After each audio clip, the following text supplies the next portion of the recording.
You know that feeling, right?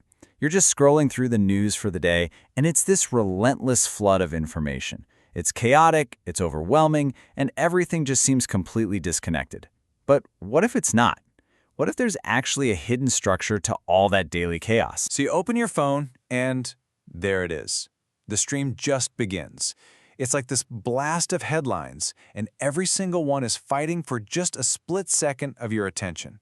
You've got politics, you've got tragedy, finance, crime. It's all just mashed together. In one single scroll, you could see something like this. All right, first up, domestic politics. And then bam, right after that, we're talking global power plays. Followed immediately about a story about a massive economic gap.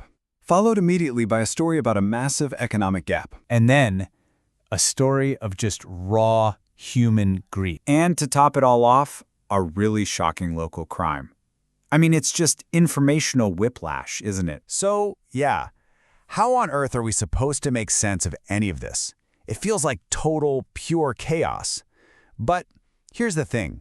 If you look just a little bit closer, kind of like turning a kaleidoscope, you start to see these really distinct patterns emerge from all those tumbling pieces of information. Okay, so the first pattern, and honestly, it's probably the most common one, is this constant struggle for dominance.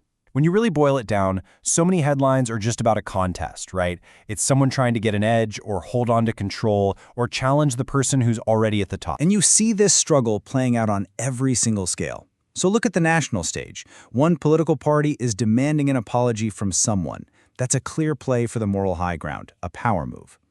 Then you zoom out to the international level, and you've got Russia pushing back against the US, literally using the words erosion of dominance. See?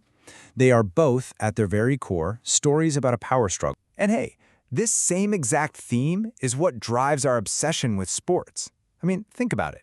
Whether it's Ferrari's internal team drama, or an athlete finally sealing their spot in the world championships, or even just the suits, the administrative bodies clashing over who's in control, it's all about the drama of competition.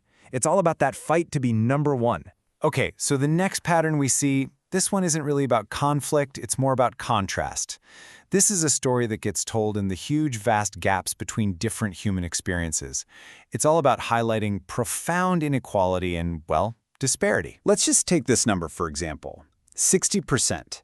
That's the share of assets held by India's wealthiest 1%. 1%. And we're talking real estate and gold here.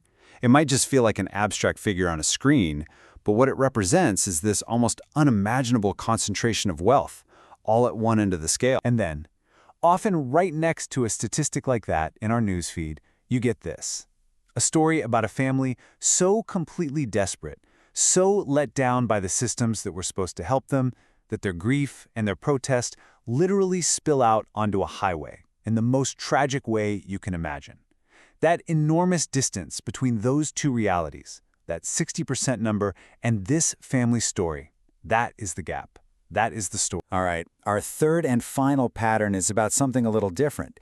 It's about how the most private, the most personal moments of our lives can suddenly become these huge public spectacles.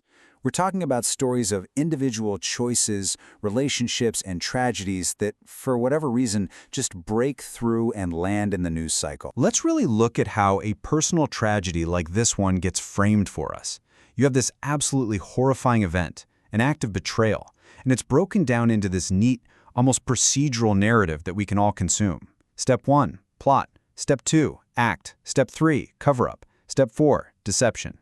This kind of packaging, it turns a private, human horror into a public, digestible story. It's almost like a plot summary for a crime show. And then sometimes you get a headline that just hints at something much deeper, a personal story that we'll probably never fully understand.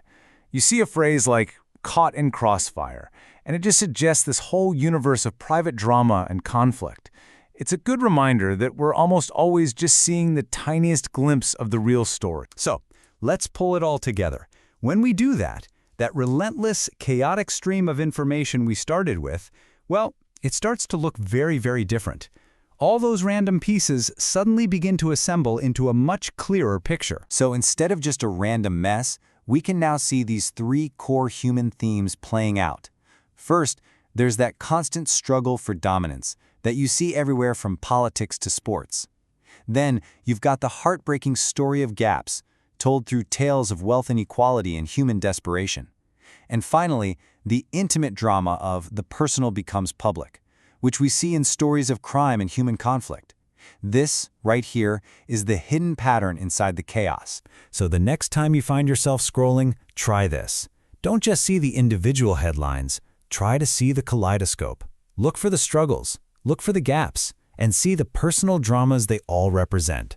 And that really leaves us with one powerful question to think about. If the news is supposed to be a mirror of our world, what does today's reflection actually say about us?